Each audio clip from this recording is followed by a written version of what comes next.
Welcome to the Short Funk Podcast. I'm Tom Barbalet. I've had a number of people ask me about what's happened to Catholic charities. My donations to Catholic charities associated with the local community centre, where the money was clearly not actually going to buy computers. I had a meeting at the local community centre last week. In fact, it was a week ago tomorrow.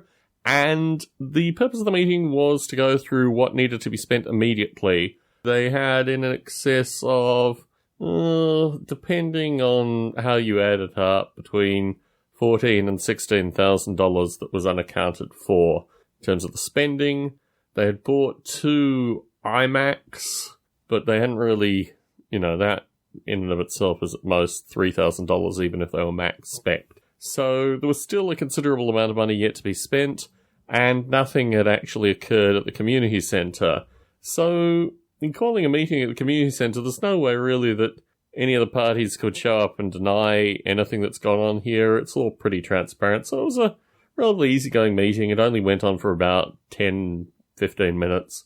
Just gave an opportunity for me to go through what needed to be spent, where it needed to be allocated, how it needed to be done swiftly, and quite frankly that at least one person in the community had reacted very hostilely towards me, which I thought was both unfortunate but also vastly unfair, as basically my money had not stopped. It hasn't stopped. I continue to pay Catholic charities in order to put computers in the community centre, and the fact that when I was there a week ago there were no computers from that money is indicative of Catholic charities. It's not indicative of me.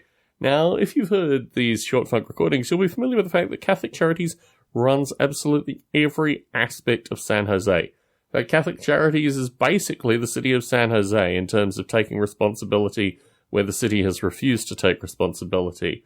I speculate sometime within the next 10 years, Catholic charities will probably pick up the fire service and maybe even the police service in San Jose, because neither of these entities are run competently by the city, and the role of Catholic charities again and again and again is to step in where the city of San Jose is doing nothing and fill in the gaps.